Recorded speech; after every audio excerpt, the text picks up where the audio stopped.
പല പല കാര്യങ്ങൾ എന്തോ ഞങ്ങളുടെ കമ്പനിയുടെ അകത്ത് ബോർഡിലുള്ള ആളെ പോലെയാണ് അവരോട് സംസാരിക്കുന്നത്. അത് പൈസ കൊടുക്കാണ്ട് പൈസ അവിടെ നിന്നെടുത്തു കട്ടു മറ്റത് എന്നൊക്കെ പറഞ്ഞ് പല കാര്യങ്ങൾ പറഞ്ഞു വരുന്നുണ്ട്. ഇതൊന്നും ഒരു സ്ഥാനവും കമ്പനിയിലില്ല. ഞങ്ങളെ എല്ലാവരും കഷ്ടപ്പെട്ട് പണിയെടുത്ത് ഞങ്ങളതാണ് ചെയർമാൻ. അതെ, ഒരാളുടെ പൈസയോ ഒരു ബിൽഡറിന്റെ ഒരു ഇൻവെസ്റ്റേഴ്സിന്റെ പൈസ കള്ളക്കടത്ത് വേണമോ അല്ലെങ്കിൽ അവിടെ. നമസ്കാരം, പുതിയൊരു വീഡിയോയിലേക്ക് എല്ലാവർക്കും ഹാർദമായ സ്വാഗതം. CJ റോയി, കോൺഫിഡൻസ് ഗ്രൂപ്പ് ചെയർമാനായ CJ റോയി മരണപ്പെട്ടിട്ട് ഏതാണ്ട് ഒരാഴ്ചയോളമായി അല്ലേ. അപ്പോൾ നമ്മൾ ഒന്ന് രണ്ട് വീഡിയോസും കാര്യങ്ങളൊക്കെ ഇട്ടിട്ടുണ്ടായിരുന്നു. അതിനുശേഷം ഒരുപാട് വീഡിയോസ് വന്നിട്ടുണ്ട്. അതായത് പുള്ളിക്ക് അവിഹിതമുണ്ടെന്നോ, പുള്ളിക്ക് വേറെ ഭാര്യ ഉണ്ടെന്നോ, ഭാര്യയെ പറ്റിച്ചെന്നോ, പിന്നീട് ഈ പറയുന്ന പിന്നീട് ഏതോ കമ്പനിയെ പറ്റിച്ചെന്നോ എന്നൊക്കെ പറഞ്ഞുകൊണ്ട് ഒരുപാട് വീഡിയോസ് വന്നു. സത്യമായി ഞാനത് ചെയ്യാത്ത മറ്റൊന്നുമല്ല, നമുക്കിതിൻ്റെ തെളിവും കാര്യങ്ങളൊന്നുമില്ല. അതുമല്ല, മരിച്ചുപോയ വ്യക്തിയല്ലേ, മെയിൻ സ്ട്രീമിലൊന്നും ഇങ്ങനെയുള്ള വാർത്തകളൊന്നും വരുന്നില്ല എന്നുള്ളത് കൊണ്ട് മാത്രമാണ് ഞാനത് ഇടാത്തത്. മനസ്സിലായോ? അപ്പോൾ ഇപ്പോൾ ഈ പറയുന്ന നമ്മുടെ കേരളത്തിൻ്റെ ഹെഡ്, അതായത് കോൺഫിഡൻസ് ഗ്രൂപ്പിൻ്റെ കേരള ഹെഡ്, പുള്ളി വന്ന് ഇപ്പോൾ ഒരു വീഡിയോ ഇട്ടിട്ടുണ്ട്. സത്യം പറഞ്ഞു കഴിഞ്ഞാൽ ഈ വീഡിയോ ഒക്കെ കണ്ട്, അതായത് ഇങ്ങനെ ഒരുപാട് വീഡിയോസ് കണ്ടതിന് ശേഷം ഇവരുടെ ഇൻവെസ്റ്റേഴ്സ് ഉണ്ടല്ലോ, അപ്പോൾ അവരൊക്കെ പേടിച്ചിരിക്കുകയാണ്. നമ്മുടെ പൈസ തിരിച്ചു കിട്ടുമോ എന്നൊക്കെ പറഞ്ഞ് പേടിച്ചിരിക്കുകയാണ്. അതുകൊണ്ട് തന്നെ അയാളൊരു വീഡിയോ ഏതാണ്ട് 10-12 മിനിറ്റുള്ള വീഡിയോ, അതിൽ പ്രശസ്ത കുറച്ച് ഭാഗങ്ങളുണ്ട്. അത് ഞാൻ ഇവിടെ വെക്കാം. അത് നിങ്ങൾ ആദ്യം കണ്ടു നോക്കണം, എന്നിട്ട് നമുക്ക് സംസാരിക്കാം. നിങ്ങൾ ആദ്യം അത് കണ്ടിട്ട് വരും. എല്ലാം ഇങ്ങോട്ട് പോരേണ്ടി വന്നു. അപ്പൊ അതാണ് അതിന്റെ നഗ്ന സത്യം. സോ അതുകൊണ്ട് വളരെ എസ്റ്റീംഡ് ക്ലയൻസ്, നിങ്ങൾ അതിനെക്കുറിച്ച് ബോധരാക്കേണ്ട.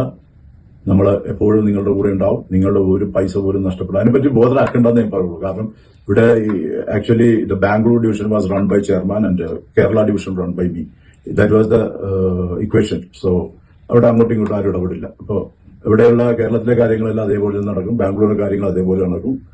അവിടെയും എന്റെ സഹായങ്ങൾ കൊടുക്കണം, ഞാൻ തീർച്ചയായിട്ടും അവിടെ എന്റെ സഹായങ്ങൾ ചെയ്തു കൊടുക്കും. പക്ഷെ ഇവിടെ ഈ വേറെ ക്ലയൻസുകളില്ല ഇനി. അപ്പൊ അതുകൊണ്ട് ദർ ഇസ് നോ പ്രോബ്ലം.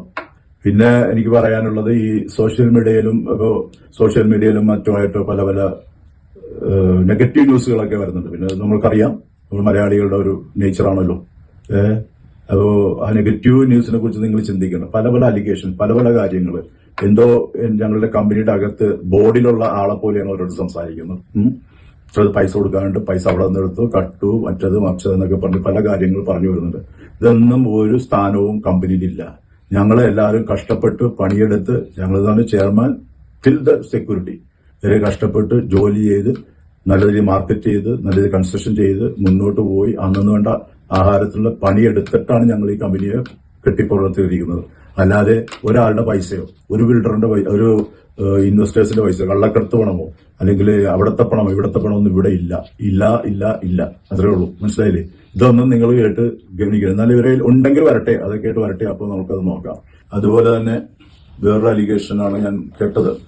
അതായത് ഇത് EDയുടെ സെർച്ചാണ്. അതുപോലെ തന്നെ FEMAയുടെ ആണോ അല്ലെങ്കിൽ PMLAയുടെ ആണോ അല്ലെങ്കിൽ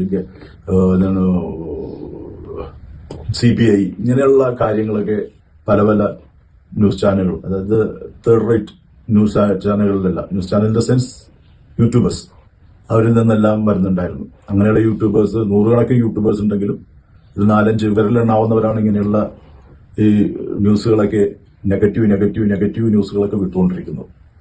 അപ്പോൾ ഇങ്ങനെയുള്ള കാര്യങ്ങൾക്ക് നിങ്ങളുടെ ഒരു പ്രൂഫോ അല്ലെങ്കിൽ അതുപോലെ എന്തെങ്കിലും ഉണ്ടെങ്കിൽ ദയവ് ചെയ്ത് എൻ്റെ അടുത്ത് കൊണ്ടത് കാണിക്കുക. ഞാൻ 6-ാം തീയതി തൊട്ട് എൻ്റെ ഓഫീസിൽ ഉണ്ടാവും. കാലത്ത് 8:30 മണി തൊട്ട് വൈകുന്നേരം 7 മണി വരെ ഞാൻ ഉണ്ടാവും. Any time you can bring it, then I will reward you then.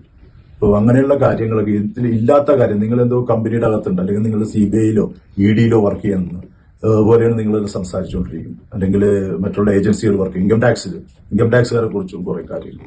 ഇതൊന്നും സത്യമായ കാര്യങ്ങളല്ല എന്ന് നിങ്ങൾ മനസ്സിലാക്കുക. അത് ഞാൻ യൂട്യൂബുകാരെ മനസ്സിലാക്കാൻ വേണ്ടിയിട്ട് പറഞ്ഞു. ഇത് കേട്ടിട്ട് വളരെയധികം ചിലപ്പോൾ സന്തോഷിക്കുന്ന ആൾക്കാരുണ്ടാവും, ചിലപ്പോൾ ദുഃഖിക്കുന്ന ആൾക്കാരുണ്ടാവും. പക്ഷെ ഞങ്ങളുടെ കൂടെ സഞ്ചരിക്കുന്ന ക്ലയൻസും അതുപോലെ ഞങ്ങളുടെ വെൽവിഷേഴ്സും അതുപോലെ ചെയർമാന്റെ ഫ്രണ്ട്സും മറ്റുള്ളവർക്കും ഇതൊക്കെ വളരെയധികം, അതുപോലെ പിള്ളേരുടെയും അവരുടെ ഫാമിലിയുടെ, ഏറ്റവും ഇമ്പോർട്ടന്റ് അവർ ഫാമിലിയുടെ, അവർക്കൊക്കെ ഉണ്ടാവുന്ന മനോദുഃഖം, അതുപോലുള്ള കാര്യങ്ങൾ, അതൊക്കെ എന്താണ് അതിന്റെയൊക്കെ വാല്യൂ എന്ന് നിങ്ങൾക്കറിയും. ഒന്നാമത് അവരുടെ ഫാമിലിയുടെ ഹെഡ് മരിച്ചു. എന്താ പിന്നെയും കുത്തിക്കീറി തിന്നുന്ന പരിപാടിയാണ് ഈ ഇതുപോലുള്ള ഈ ചില യൂട്യൂബേഴ്സ് ചെയ്തുകൊണ്ടിരിക്കുന്നു. അത് നിങ്ങൾ ദയവ് ചെയ്ത് നിർത്തുക. ഉള്ള കാര്യങ്ങൾ ആരൊന്നും വിശ്വസിക്കേണ്ട കാര്യമില്ല. ഇങ്ങനെ ഒരു വളരെ ദുഃഖകരമായ ഈ സാഹചര്യത്തിൽ പലപ്പോഴും ഞാൻ പല ആൾക്കാരിൽ നിന്നും മറ്റും എൻ്റെ സുഹൃത്ത് ബന്ധങ്ങളിൽ നിന്നും മറ്റും അറിയുന്നുണ്ടായിരുന്നു. ഇവിടെ യൂട്യൂബിലായിട്ടും അതുപോലെ തന്നെ ടി വി മുഖ്യധാര ടിവികളെല്ലാം നല്ല രീതിയിൽ തന്നെ സപ്പോർട്ട് ചെയ്ത് മുന്നോട്ട് പോകുന്നുണ്ട്. അതുപോലെ തന്നെ പ്രിന്റ് മീഡിയയും അതേപോലെ ചെയ്യുന്നുണ്ട്. പക്ഷെ എന്നിരുന്നാലും ചില നൂറുകണക്കിന് യൂട്യൂബേഴ്സ് ഉണ്ട്.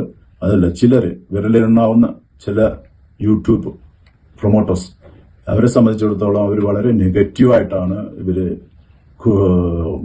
ന്യൂസുകൾ കൊടുത്തുകൊണ്ടിരിക്കുന്നത്. വളരെ നെഗറ്റീവ്, മനുഷ്യനെ കേൾക്കാൻ പറ്റാത്ത രീതിയിൽ എന്തിനാണ് നിങ്ങൾ ഇങ്ങനെയുള്ള കാര്യങ്ങൾ ഈ യൂട്യൂബേഴ്സ് ഇതുപോലുള്ള ഈ വിരലെണ്ണാവുന്ന വൃത്തികെട്ട മെസ്സേജുകളും ന്യൂസുകളെല്ലാം പ്രചരിപ്പിക്കുന്ന ഇവരോട് എനിക്ക് പറയാൻ, എന്തിനാ നിങ്ങൾ ഒരു ആളെ ഇങ്ങനെ ചെയ്യേണ്ട കാര്യം എന്ന് ചോദിക്കും. ഇവരോട് പലപ്പോഴും പറയാറുണ്ട്, very often you said that the falcon and scavenging bird survive with feeding on the what is dead. അപ്പോൾ അതാണ് അതിന്റെ കാര്യം. നിങ്ങൾ വെറുതെ ഈ കഴുകന്മാരെ പോലെ മരിച്ചുപോയ ഒരു ഡെഡ് ബോഡിയെ തിന്നുന്ന ആ രീതിയിലുള്ള സംസാരങ്ങളൊക്കെ നിർത്തുക കേട്ടോ. അതല്ലേ അതിന്റെ ഉചിതം. ഞങ്ങൾക്കിത് സൈബർ സെല്ലിലോ അല്ലെങ്കിൽ അവിടെയോ കൊണ്ടു കൊടുക്കാവുന്ന, പക്ഷെ ഞങ്ങൾക്ക് അതിന്റെ താല്പര്യമില്ല. കാരണം ഇത് ജനങ്ങൾക്ക് മനസ്സിലാവും. നിങ്ങൾ ഏത് തരത്തിലുള്ള ന്യൂസുകൾ ഇട്ടാലും അത് നമ്മളെ സംബന്ധിച്ചത് ബാധകമല്ല. ഫസ്റ്റ് ഓഫ് ഓൾ ഞങ്ങൾ അറിയാവുന്നവർക്ക് അവർക്കറിയാം. ഇങ്ങനെയുള്ള ന്യൂസുകൾ, പത്രത്തിൽ നിന്നും വരാത്ത ന്യൂസ്, പത്രത്തിൽ നിന്ന് കറക്റ്റായിട്ട് സത്യസന്ധമായ ന്യൂസുകളല്ലാതെ വേറെ ഒന്നും ഇടാൻ പാടില്ല. നിങ്ങൾ തന്നെ ചിന്തിച്ച് എങ്ങനെയോ ഇതിന് നെഗറ്റീവിലേക്ക് ആക്കാൻ പറ്റുമോ അങ്ങനെ ചെയ്യുന്ന ആ ഒരു നല്ലൊരു രീതിയാണെന്ന് നിങ്ങൾക്ക് തന്നെ തോന്നുന്നുണ്ട്. ഞാനിത് റിക്വസ്റ്റ് ചെയ്യാനല്ല.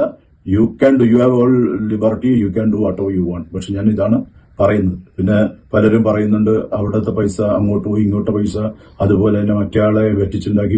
ഒരു പറ്റിക്കലും ഇല്ല. അങ്ങനെയുള്ള കാര്യങ്ങളില്ല. അങ്ങനെ കമ്പനിയിൽ അങ്ങനെ പറ്റിച്ച് പൈസ ഉണ്ടാക്കിയാൽ ജോസഫ് എന്ന് പറഞ്ഞ ആള് ഈ കമ്പനിയിൽ ഉണ്ടാവില്ല. ബിക്കോസ് ഞാൻ ദൈവത്തിൽ വിശ്വസിച്ച് സത്യസന്ധമായിട്ട് മുന്നോട്ട് പോകുന്നതാണ്. അപ്പോൾ ഇങ്ങനെയുള്ള ഒരു കള്ളക്കടത്ത് കമ്പനിയാണെങ്കിൽ ഞാൻ ആ കമ്പനിയിൽ ഉണ്ടാവില്ല, ഡെഫിനറ്റ്ലി. അത് എന്റെ പ്രിൻസിപ്പിളാണ്. അപ്പൊ അതുകൊണ്ട് ഇവിടെ എന്തെങ്കിലും അങ്ങനെ കള്ളക്കടത്ത് പരിപാടികൾ ചെയ്തിട്ടുണ്ടെങ്കിൽ നിങ്ങൾ അത് വന്നിട്ട് കാണിച്ചു തരൂ. അതിനെന്താ പ്രൂഫ് കൊണ്ടുവന്നു വരൂ. വെറുതെ ഇങ്ങനെ ഈ ഒരു മരിച്ചുപോയ ആളെ ഇതിനും വേണ്ടും അപകീർത്തിപ്പെടുത്തുന്നതിൽ നിങ്ങൾക്ക് എന്തായിരിക്കും അതിൻ്റെ അകത്തുണ്ടാവുന്ന ഒരു മാനസികമായ ഒരു സന്തോഷം അല്ലേ? അപ്പൊ അതെല്ലാം നിർത്തുക. എന്റെ ക്ലയൻസിനോട് എനിക്ക് പറയാനുള്ളത്, don't worry, be happy, we are with you. അവർ എല്ലാ വർക്കുകളും അതേപോലെ തന്നെ ഇന്ന് ഒരു 15-20 വർഷമായിട്ട് നടക്കുന്ന അതേ സ്ട്രെങ്ത്തിലും അതേ ഫോഴ്സിലും അതേ കപ്പാസിറ്റിയിലും പോയിക്കൊണ്ടിരിക്കുന്നു. ഒരാൾക്കും അതിനകത്ത് ഒരു വിധത്തിലുള്ള ബുദ്ധിമുട്ടും ഉണ്ടാവില്ല. നിങ്ങൾ ഇനി പുതിയതായിട്ട് കമ്പനിയിൽ നിന്ന് പുതിയതായിട്ട് വാങ്ങിക്കാൻ ആഗ്രഹിക്കുന്ന ആൾക്കാരും definitely please, there is no problem. കണ്ടല്ലോ, ഇതിനകത്ത് പുള്ളി പറയുന്നത് എന്താണ്, ശവം തിന്നരുതെന്നാ പറഞ്ഞത് അല്ലേ? ആ പുള്ളി മരിച്ചുപോയി, ആവശ്യമില്ലാത്ത കേസുകളൊക്കെ നിങ്ങൾ പറഞ്ഞുകൊണ്ട് നടക്കുന്നത്. നമ്മൾ ആരെയും പറ്റിച്ചിട്ടില്ല, ഒരു ഇൻവെസ്റ്റേഴ്സും പേടിക്കേണ്ട ആവശ്യമൊന്നുമില്ല. നിങ്ങൾ എന്തിനാണ് ഇങ്ങനെ നമുക്ക് നമ്മൾ വേണമെങ്കിൽ സൈബർ സെല്ലിൽ കൊണ്ട് കേസ് കൊടുക്കാവുന്നതേ ഉള്ളൂ. അവരൊക്കെ കേസ് കൊടുത്തു കഴിഞ്ഞാൽ അറിയാമല്ലോ, ചെറിയ ഗ്രൂപ്പുകളല്ല. അപ്പോൾ ഒരാൾ മരണപ്പെട്ടില്ല, അയാളെ വിറ്റ് നിങ്ങൾ എന്തിനു ജീവിക്കുന്നു എന്നൊക്കെ പറഞ്ഞുകൊണ്ട് കുറേ കാര്യങ്ങൾ മെയിനായിട്ട് ഇങ്ങനെയുള്ള വാർത്തകൾ വരുമ്പോൾ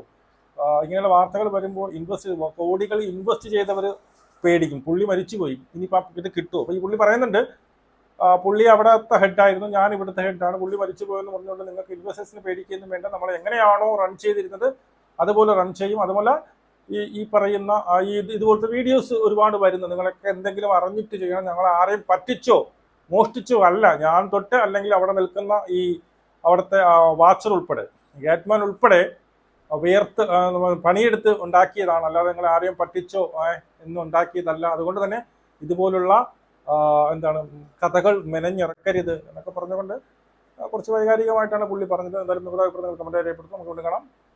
ശരി.